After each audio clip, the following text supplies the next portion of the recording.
G'day, I'm Mark Valencia from Self-sufficientme.com. I spent 21 years in the army and now I'm living the dream by being as self-sufficient as possible.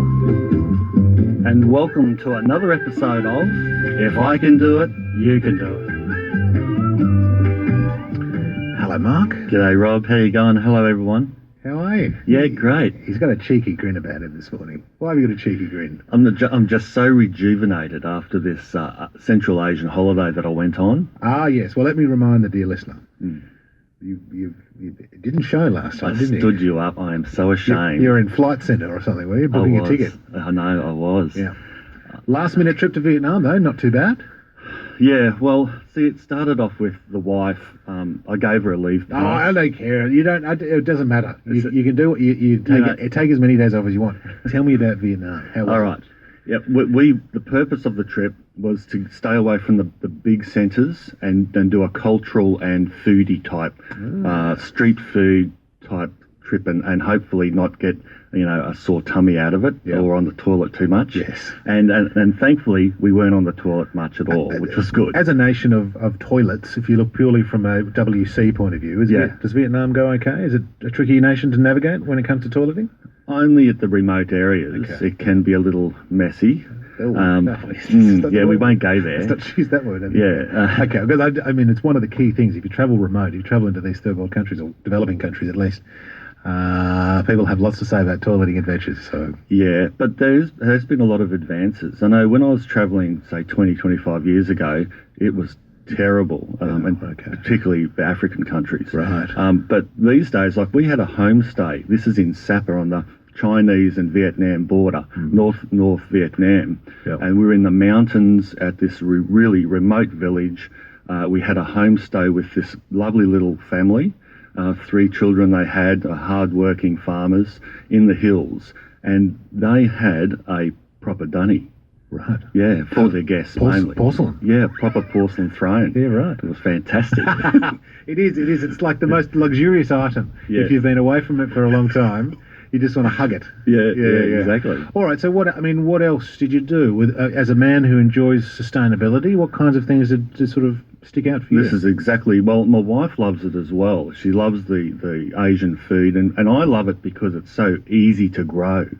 Asian food is hardy to grow. It grows good in our hot climate. Yeah. And so I was trying to learn as much as I could over there. One thing that stood out to me, or 2 things that really stood out to me that I just off the top of my head, was the pea eggplant that I'd never seen before.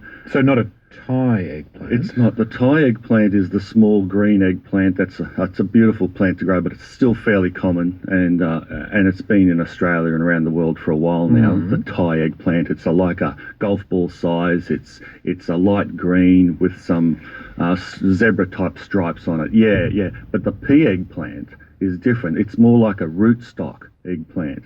And it's like the size of a pea, sometimes a little bit bigger depending on how big they let it grow. But they generally harvest it about the size of a pea, and they throw it in the curries. They throw it liberally in the dishes all around Thailand and even into Laos. Did you see how they grew it? I didn't. I actually saw quite a few.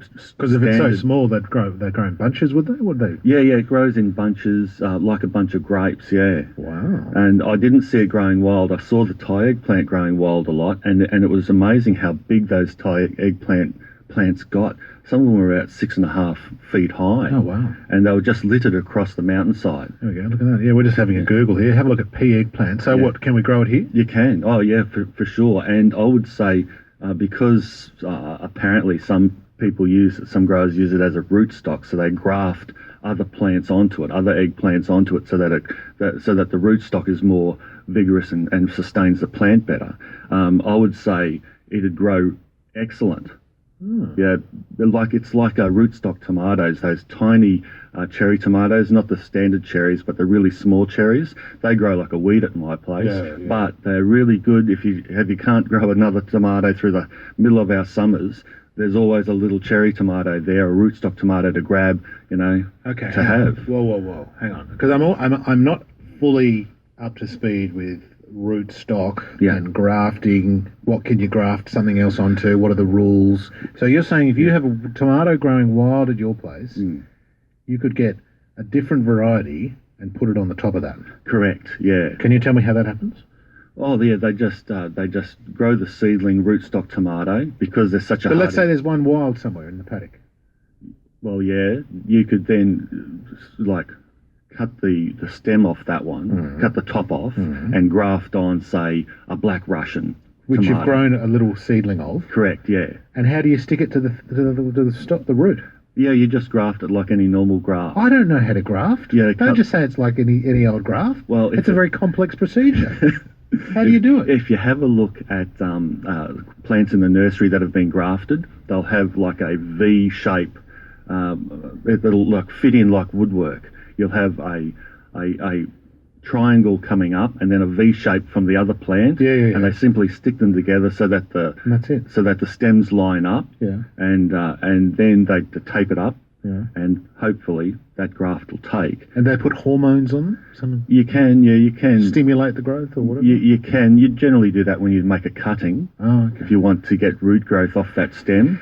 But yeah, plenty of people do that, and then they can grow a poorer type tomato, one that suffers a little bit more. They can grow it on the root stock, The better roots. that's vibrant, and then they can get a better plant overall. Put your headphones on, Mark. Gary's here on the Pea Eggplant. Gary, Hi.